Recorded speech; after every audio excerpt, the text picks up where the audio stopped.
today it is our goal to develop an algorithm, or to go over to review an algorithm we can use to add and subtract fractions. Now, what I'm hoping is that your brain will be reminded of when you were a fourth grader and when you were a fifth grader, so long ago. But that's what you're going to think about, because these are skills you have already learned. We're just going to review them today. So your focus question is, what algorithm can we use to add and subtract fractions? Now, before we do anything else, I want to pick apart this word algorithm. Does anybody have a good definition for what the word algorithm is? What it means? Grant? Isn't algorithm a sequence of numbers? Oh, I like the word sequence, not necessarily a sequence of numbers. Yes? A pattern? Not really a pattern. One last idea? Colton? Like pi? No. I'm glad we're talking about this word. An algorithm, you might use pi in an algorithm, but an algorithm, is step-by-step instructions. You need to circle the word algorithm and write this above it, so that in the future, when I use the word algorithm, you'll know what it means. So step-by-step instructions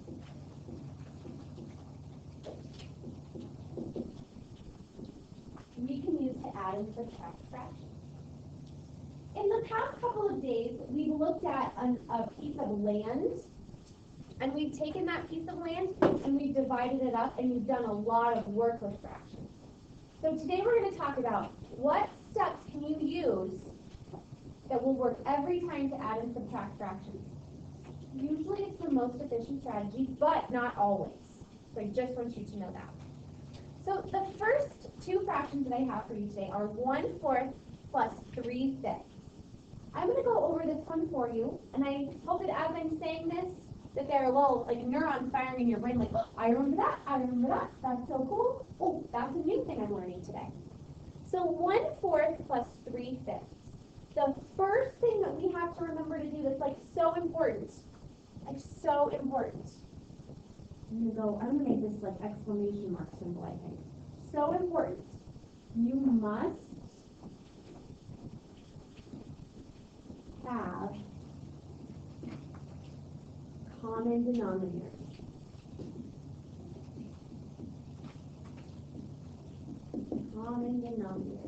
Because if you do not have common denominators, then you're adding different sized pieces, and you are going to get some answer that is not accurate.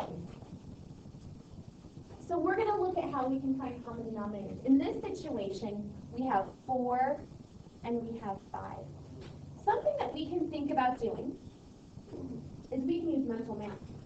So to find common denominators,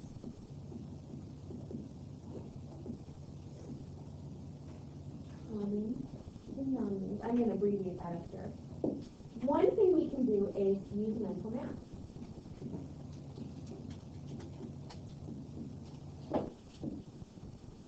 And something that you might do there is think like, oh, 4 and 5 are both factors of what number? Well, Maggie, 20, perfect. That totally works.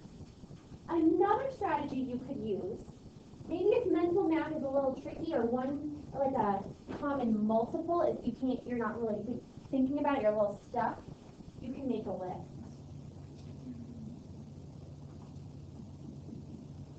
Okay, and that would be like, okay, I have 4 and I have 5. Hopefully you're remembering this from when we did the least common multiple. I'm going to count by 4. So I'm going to go 4, and then what's next? Everybody? 8. And then 12. And then 16. And then 20. Now here's the deal. I'm going to stop on 20 because any number that ends in 0 or 5 is going to be a multiple of 5. So I'm just going to count down here. 5. Count with me. What's the next one? 10, 15, 20. All right. I'm going to stop right there. And I can see that 20 is a common multiple, which means it's going to be a common denominator for both 4 and 5. one thing that I want you to, well, among the many things I want you to do, something that I want you to do when you're adding and subtracting fractions is rather than working from left to right, I want you guys to start working down. And I'm going to show you what that looks like, but I want you guys to start working down when you're doing it. So, we're going to have two fractions, and they're both going to be some number out of 20. I'm also going to make sure that I add. It tells me to add. Okay. Now, to get this 4 to be out of 20, I had to multiply it by 5, which means I'm also going to multiply the top by 5. So I'm going to create the equivalent fraction 5/20. I'm going to do the same thing with 3/5, except for the difference is that this time I'm going to multiply the top and the bottom by 4, because 5 times 4 is 20, and whatever I do to the top, I have to do to the bottom. Whatever I do to the bottom, I have to do to the top. And I end up with 12/20.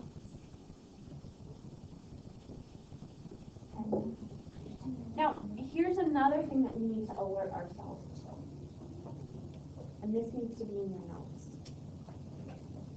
Alert! Do not add the denominator.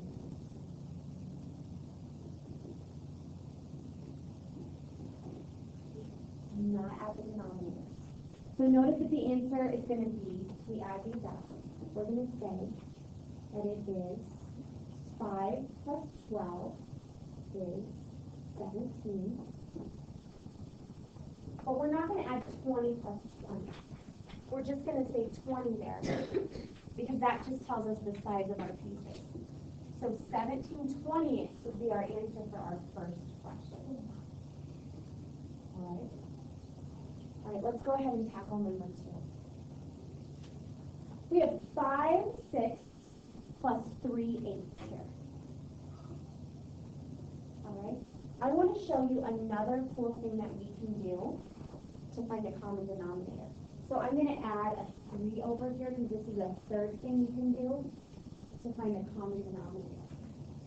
Now, I've heard some kids say, like when we've been working, like, oh, you just multiply the denominator times the other denominator. That will always work.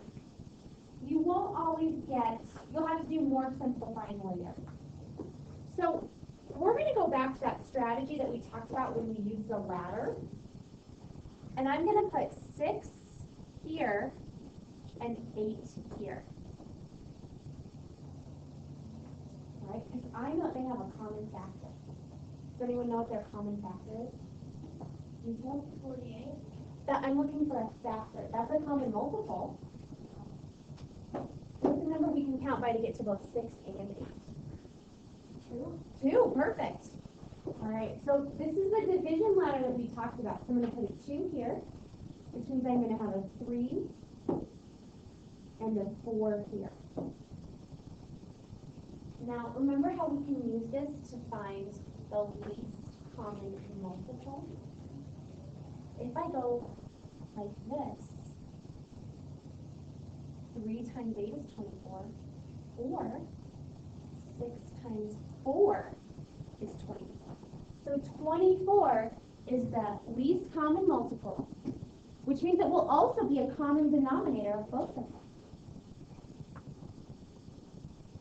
So I'm going to have some number out of 24 plus another number out of 24. All right, I need some help from you guys.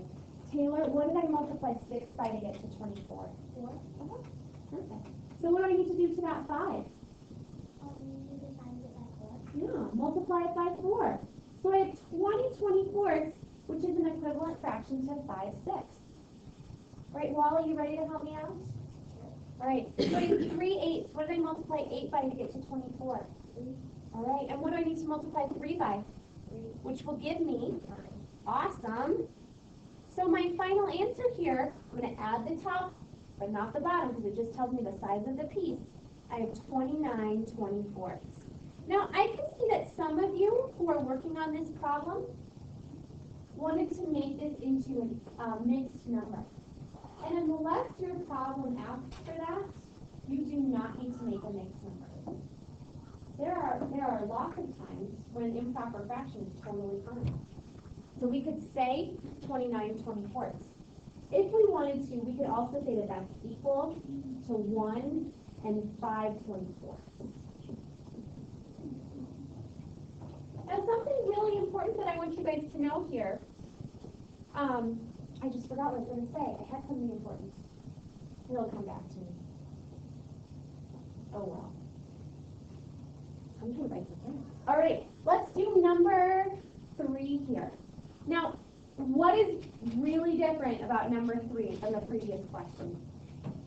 Madison? We're subtracting. We're going to do the same thing. Nice job. We're going to do the same thing with finding a common denominator for this one. But a difference here is that we're going to subtract. And I cannot tell you how many times kids don't pay attention to their operations. Oh, I remembered what I wanted to say. Do you guys see how much work I'm showing up here?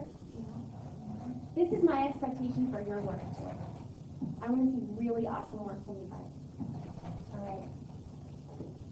So, what do you guys think would be a common denominator between 4 and 8? Oliver?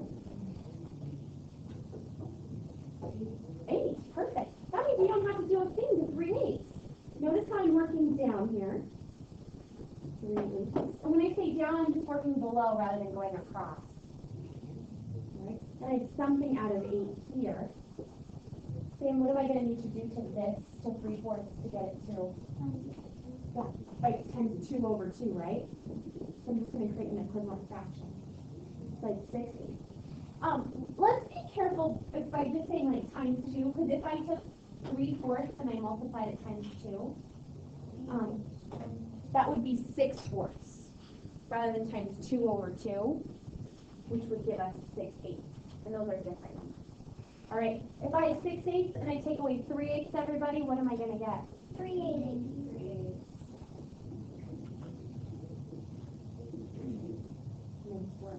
All right. Yeah. So I'm a little confused because so if you multiply by if you just multiply by 2, you get a smaller number. But what I don't get is, is it 2 equal to 2 over 2? If you just multiply it by 2, that's like saying 2 over 1.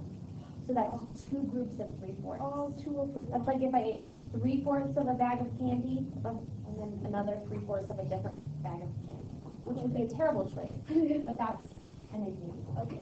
All right, here's your next one.